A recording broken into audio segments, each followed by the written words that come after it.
Le matin, quand je franchis le portail, je ne suis plus du tout à la même époque. Bon, à part les tenues, et sinon c'est comme si je rentrais au Moyen-Âge.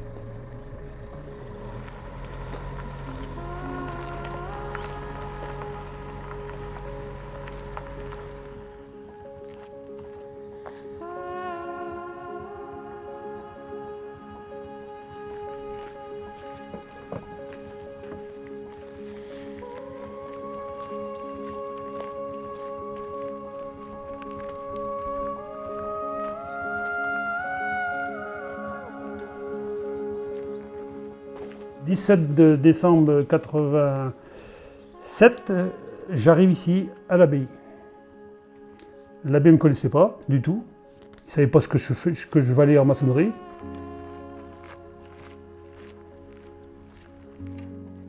L'abbaye était en très mauvais état, tel que l'abbé l'a connu, au moins la partie église. Il manquait les trois quarts. Pas de toit, à ciel ouvert, des poules, une vache qui mangeait l'herbe, des poules dans les tas de cailloux. Et sinon, tout était à ciel ouvert. Ça ne m'a jamais fait peur de ce grand chantier-là.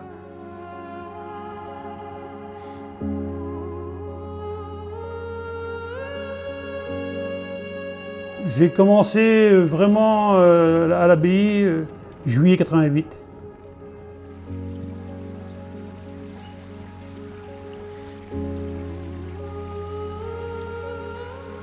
C'est venu par hasard. On ne m'aurait jamais dit jeune que j'aurais été maçon. Il n'y en a pas un dans ma famille, déjà.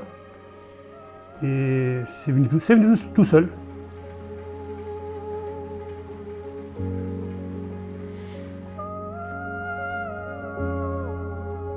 Deux fois j'ai eu l'occasion de partir et deux fois je suis revenu toujours.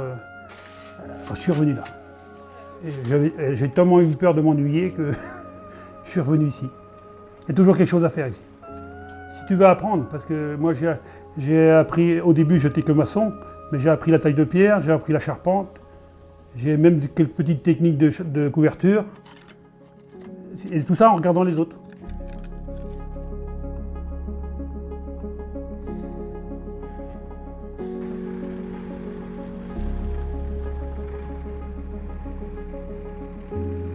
Avec l'abbé, je sais pas, il y a eu comme un coup de foudre. J'ai commencé les travaux ici. 3 semaines après, il m'a mis chef d'équipe, chef de chantier. Et là, me voilà à commander 5 personnes. L'abbé, je ne sais pas pourquoi, il a toujours eu confiance en moi. Que maintenant, je suis tout seul.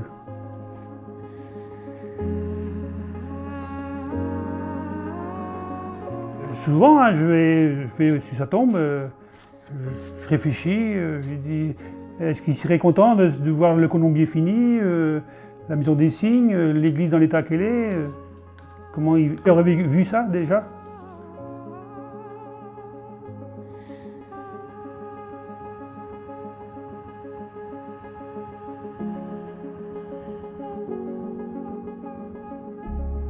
Moi, je travaille vraiment dans la continuité de l'abbé.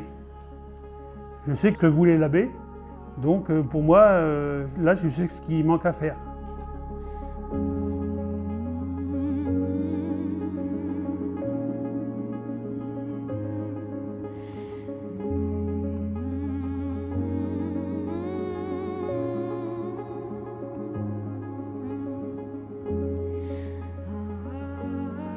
Le chantier de l'église, il a duré pour moi 17 ans. De 88 à 2006. Pilier, toit, enduit, sol.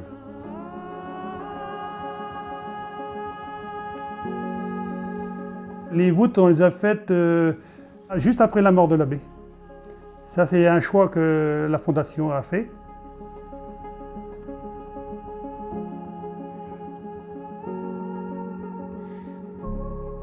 En plus de la maçonnerie, ici, c'était une vie familiale avec l'abbé Le Légard. On avait une cuisinière, l'abbé Le Légard, et d'autres membres plus ou moins dans l'abbaye. Et donc on vivait un petit peu comme chez soi, donc chacun faisait des petites corvées à gauche et à droite. Donc nous, des fois le soir, quand on a fini la maçonnerie, on prenait la tondeuse, on tondait. La cuisinière, pour moi, c'était ma deuxième mère. On avait tous un bobo, on courait voir notre chère mère, Mme Michel. Ça fait quand même presque 20 ans qu'elle est en retraite. Et quand je vois, c'est toujours la même relation.